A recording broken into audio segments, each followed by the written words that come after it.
E aí galera, nesse vídeo eu quero falar sobre como foi escrever o meu primeiro romance, Verdades Invisíveis.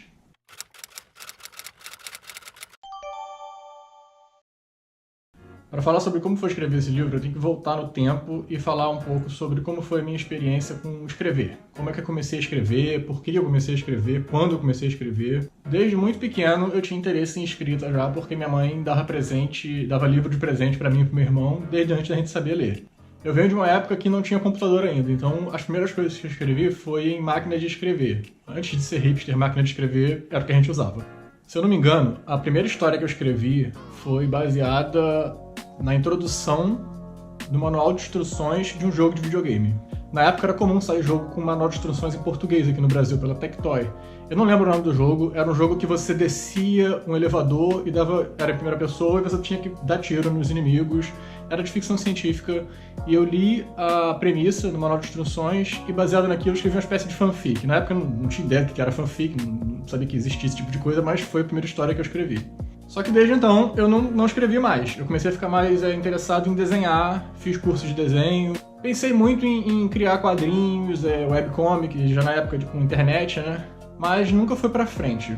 Aí, em algum momento, depois de 2005, entre 2005 e 2010, eu não lembro exatamente quando, eu comecei a ficar muito tenso, porque apesar de estar formado em Direito e trabalhando com Direito, eu não era exatamente o que eu queria fazer da minha vida. Aí eu fui pensando nas coisas que eu poderia fazer. Eu cheguei a considerar desenho de novo, eu tinha parado de desenhar já. Cheguei a considerar várias coisas e eu pensei, vou tentar escrever. Porque era uma coisa que tinha a ver comigo, sempre teve a ver. Eu sempre li muito, sempre gostei muito de histórias de qualquer origem, de videogames, séries, filmes, o que seja. Sempre gostei muito de analisar as narrativas e tinha muita ideia na minha cabeça. Então eu pensei, vou tentar escrever. Eu escrevi alguns contos, eu comecei a rabiscar algumas coisas, rabiscar digitando, né? Mas foi perto do final de 2011 que eu decidi escrever um livro. Eu falei, eu vou escrever um romance para ser publicado. Era o que eu queria fazer. A ideia original desse romance, e esse não é o Verdades Invisíveis. Verdades Invisíveis, na verdade, é o meu segundo romance, mas é o meu primeiro publicado. A ideia desse romance, ela começou como uma história de fantasia e ela era um pouquinho bosta. Eu gostava dela, ela se passava na época atual. Era sobre um garoto que descobria dimensões paralelas, que tinham criaturas mágicas, que tinham acesso ao nosso mundo. Era fantasia urbana. Mas ela era bem ruinzinha, não era muito completa, mas foi bom pra eu ir testando mesmo escrita, como é que era prosa, narrativa. E o que eu escrevia, eu tinha como feedback a minha amiga Mônica, que ela até hoje ela lê as coisas que eu escrevo, ela conversava muito comigo, o que ela estava achando e tal. Eu passei a enxergar melhor certas coisas. A certa altura do processo, eu assisti o filme Chronicle. E um dia, voltando a pé pra casa, eu pensei, caraca, a história não tá avançando direito, não tá funcionando bem, e se eu mudar tudo? Acabou que o protagonista dessa versão original, ele deixou de ser o protagonista, virou o melhor amigo de um protagonista novo, e a história passou a ser sobre um grupo de jovens que adquire poderes psíquicos. Aí com esse livro pronto, eu demorei 4 anos nesse livro. Assim, eu não fui escrevendo todo dia, eu não tinha um sistema, eu não tinha um processo, eu sabia que eu tinha que escrever, eu sabia que tinha que terminar. Eu basicamente reescrevi esse livro do zero, acho que umas 3 vezes. Em uma delas eu mudei tudo, e eu terminei ela em 2015. E aí, eu tinha feito uma coisa, eu tinha começado a escrever e eu não tinha parado para pesquisar mercado editorial. Eu sabia que eu queria terminar um livro e só então começar a ver como fazer. Foi bom, porque eu não fiquei enchendo a minha cabeça com várias minhocas antes de realmente estar com o texto pronto. Eu não queria, escrever um texto que fosse exatamente, isso aqui é o que está vendendo, isso aqui é o que funciona. Lógico, teve influência disso em algumas coisas, mas como eu não fiz nenhum tipo de pesquisa pesada do mercado na época, não foi o caso. Aí eu passei o ano de 2015, parte de 2015 e 2016 inteiro, enviando o original para editoras. Eu fiz uma planilha com todas as editoras nacionais que eu conhecia, que eu descobri. Eu pesquisei se elas aceitavam o original, se elas estavam aceitando, quando elas iam passar a aceitar, se o catálogo delas tinha a ver com o livro que eu queria lançar. Eu pesquisei como apresentar o livro. E eu passei um ano enviando material para as editoras. Se no site não tinha informação sobre originais, eu mandava um e-mail perguntando. Se tinha abertura de original, eu mandava. Eu registrei o livro na Biblioteca Nacional. Eu fiz tudo direitinho. E nessa planilha eu anotava, essa empresa aqui, essa editora, ela fala, sei lá, em 6 meses a gente vai responder. Pode ser sim ou não, mas você vai ter uma resposta. Outra dizia, em 3 meses, se a gente não falar nada é porque não quer. Algumas não falavam nada, mas a maioria delas prometia alguma resposta, fosse sim ou não. Eu fiquei esperando aquela resposta padrão de e-mail mesmo, sabe? Não podemos, não queremos. O que aconteceu foi que eu não recebi basicamente resposta nenhuma. Foram muito poucas editoras que responderam, e as que responderam eram todas editoras que você tem que pagar pela tiragem, e não era isso que eu queria fazer. Eu não acho que nenhuma editora esteja de sacanagem, não é isso. E eu entendo por que acontece, é muito e-mail, é muito contato, é muito material, mas eu fiquei um pouco chateado de haver essa promessa de resposta e não darem a resposta. Tem a planilha até hoje ainda, com corzinhas, tudo bonitinha. Eu passei um ano inteiro tentando e não conseguindo. E é muito ruim quando você não tem nem rejeição, porque você fica esperando, sabe? Você pode interpretar o silêncio como rejeição, sim, mas quando vem um e-mail, quando vem uma coisa explicando, não queremos por isso e isso, é melhor. Principalmente se for aquele caso raro de que há um feedback naquele e-mail. Tal coisa não funciona, ou tal coisa não é cabível aqui no mercado, no nosso catálogo. Qualquer coisa, qualquer informação ajuda você a melhorar o seu trabalho. Então é melhor, é bom.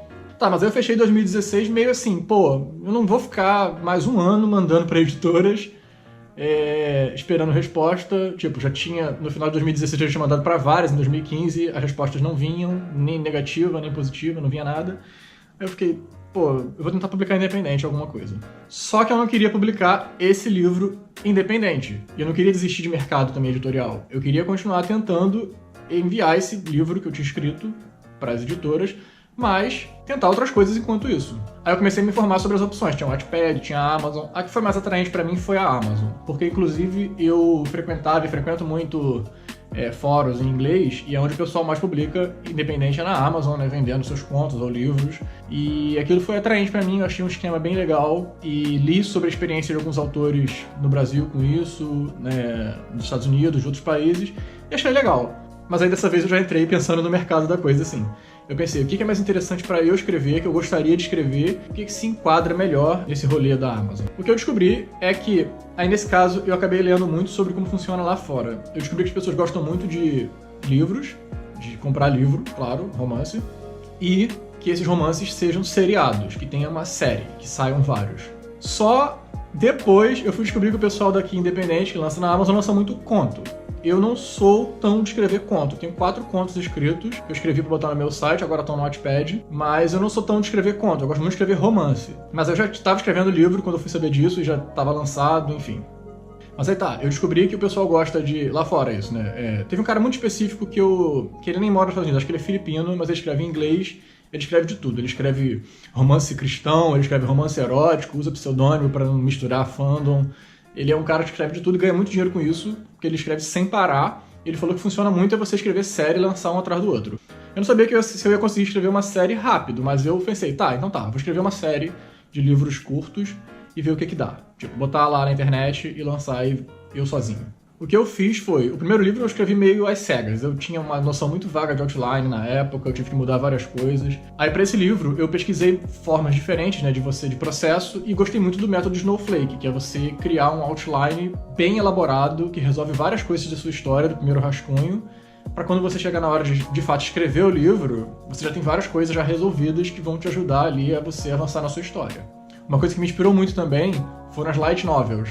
No Japão é muito comum saírem séries de livros com geralmente 50 mil palavras, 65 mil, varia, mas saem com uma certa frequência e são histórias que almejam geralmente o público jovem. Por quê? Porque não necessariamente pela temática dos livros, mas porque a leitura deles usa ideogramas que não são tão avançados. Daí o nome Light Novel, para ser uma leitura leve. Não porque o texto é leve ou a narrativa é leve, mas é porque os ideogramas utilizados são mais leves, são coisas da língua japonesa. Mas as Light Novels, elas geralmente são muito populares, elas saem com uma periodicidade bem boa, elas geralmente que viram adaptação de anime. Você tem Durarara, você tem Slayers, que é muito antiga.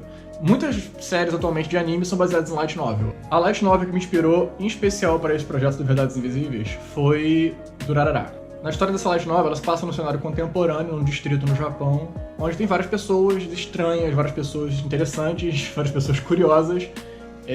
Envolve gangues que se organizam pela internet, várias coisas assim atuais.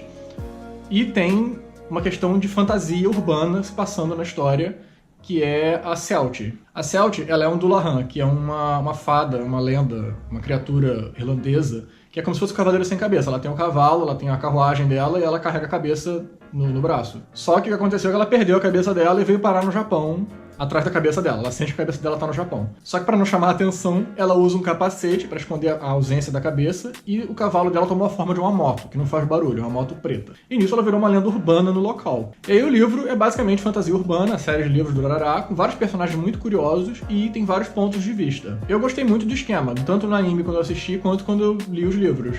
E eu falei, quero fazer uma coisa mais ou menos com essa pegada. Outro livro que me influenciou muito nesse período de ideias foi Wonders of the Invisible World, do Christopher Barzak. É um YA que eu acho que é pouco conhecido, é o primeiro YA desse autor, é pouco conhecido aqui no Brasil, não saiu em português. E é sobre um garoto que tem uma família que tem lances sobrenaturais e parte do passado dele ele não lembra. E ele começa a lembrar quando um amigo de infância dele volta pra cidade e começa a estudar na mesma escola que ele. E aí ele começa a descobrir por que ele não tem as memórias desse passado e descobrir qual é o contato que a família dele tem com o sobrenatural e o que isso significa pra ele. O que mais me tocou nesse livro, além do romance muito fofo entre os dois protagonistas, é que o livro é uma aventura, é um livro de uma aventura pessoal desse menino com conceitos sobrenaturais e tem um romance gay na história, mas a história não é exatamente sobre o romance gay. Eu gostei muito desse aspecto da história, de ser uma história de fantasia, simplesmente que por acaso tem um romance gay na história. Foi muito atraente isso pra mim, sabe? Isso informou muito do meu processo com Verdades Invisíveis. Essa ideia de fazer um livro LGBT que não fosse necessariamente sobre o romance entre os personagens. E o terceiro livro que mais me influenciou no Verdades Invisíveis também foi Mysterious Skin, do Scott Heim. Esse tem inclusive um filme muito famoso com o Joseph Gordon-Levitt, foi dirigido pelo Greg Araki. É um livro bem pesado até, trata de abuso, mas o que foi a chave final para eu escrever Verdades Invisíveis foi a estrutura desse livro. Porque ele segue mais de um personagem diferente e é em primeira pessoa. E você, quando muda de um capítulo para o outro, continua em primeira pessoa, mas você entra na cabeça de outro personagem. Eu sei, tem milhares de livros que são assim, eu já li outros, mas foi esse que eu li na época que eu tava pensando nesse livro novo e eu gostei muito. Então eu pensei, vou escrever um livro nesse formato aqui. E Verdades Invisíveis se passa no Rio de Janeiro e é sobre o Ângelo, que é um garoto normal, ele trabalha num cartório no Rio de Janeiro e mora em Nova Iguaçu, que significa que ele tem que pegar o trem por mais de 1 hora todo dia para ir trabalhar. E na hora de voltar, para evitar a hora do rush, ele faz hora numa livraria que é perto do trabalho dele. Um dia ele reencontra o Enzo, que é um amigo dele de quando eles eram mais novos, que ele era perdidamente apaixonado antigamente, a amizade se misturava com esses sentimentos românticos, e ele, quando vê o Enzo, ele começa a sentir isso de novo. Ele fica, caraca, eu gosto muito dele ainda, eu estou muito curioso pra me reconectar com ele. E o que ele descobre é que o Enzo, na verdade, está envolvido com circunstâncias sobrenaturais. Ele descobre que existem espíritos que não são pessoas mortas, são seres sobrenaturais que existem em todos os lugares e que esses seres, eles influenciam o emocional das pessoas. E a partir daí a história corre, com eles descobrindo esse universo estranho dos espíritos e com o relacionamento do Ângelo com o Enzo também, como é que isso se desenrola. Na hora de escrever o livro, eu fiz o método Snowflake e eu pensei assim, eu quero que esse livro tenha pelo menos 50.000 palavras. E depois que eu tava com o outline pronto, eu terminei o outline no final de 2016, e eu decidi escrever 1.500 palavras por dia nesse projeto. E eu escrevi 1.500 palavras por dia e eu terminei o primeiro rascunho em 1 mês. Esse primeiro rascunho não ficou muito bom. 2 pessoas leram ele, me deram um feedback muito relevante sobre vários aspectos da história, e eu passei os próximos meses reescrevendo o livro. Foram 5 meses trabalhando de novo no livro, o que tinha 45.000 palavras. Eu não cheguei a 50.000, foram 45.000 palavras esse primeiro rascunho, passou a ter 75.000 palavras. Eu ampliei o livro, eu tive que ampliar, porque tinha coisas que não estavam funcionando realmente. Eu mudei muita coisa, tinha muita coisa que funcionava, foi importantíssimo esse primeiro rascunho, foi ótimo ter terminado ele logo. Eu aprendi demais escrevendo esse livro, o primeiro também. Tudo que eu escrevo, eu reescrevo, eu sinto que eu tô virando um escritor melhor. No momento eu tô escrevendo meu terceiro romance, eu tô bem avançado já no processo dele, ele tem um nome já que eu não sei se vai ser o nome final dele. O primeiro livro também tem um nome que eu não falei aqui porque eu não sei se eu vou usar ainda ou como vai ser. Mas esse terceiro tá avançando, eu espero que ele saia em breve e o Verdades Invisíveis vai continuar. Sempre foi a minha ideia fazer uma série com esse livro. Por várias razões eu não escrevi o segundo do Verdades Invisíveis assim que eu terminei o primeiro. Mas eu pretendo sim escrever o segundo do Verdades Invisíveis, provavelmente vai ser meu próximo projeto. Mas primeiro eu preciso terminar esse terceiro livro. É isso, gente. Tem mais coisas que eu posso falar sobre o próprio Verdades Invisíveis com spoilers. Eu posso falar mais do meu primeiro livro também. Mas eu queria fazer um vídeo, assim, mais grosso modo, falando assim de modo geral, de como é que minha experiência, como é a minha experiência com escrita até hoje e como é que eu produzi esses livros, em quanto tempo levei. É engraçado, porque o primeiro livro eu demorei 4 anos e o segundo eu demorei, sei lá, 6 meses. O terceiro agora não tenho ideia de quanto tempo vai demorar para terminar, mas é assim mesmo. Não há um processo só, as coisas levam tempos diferentes, as coisas mudam, e você tem que ser elástico mesmo, você tem que estar disposto, você tem que estar preparado para qualquer parada. Até a próxima, gente. Valeu!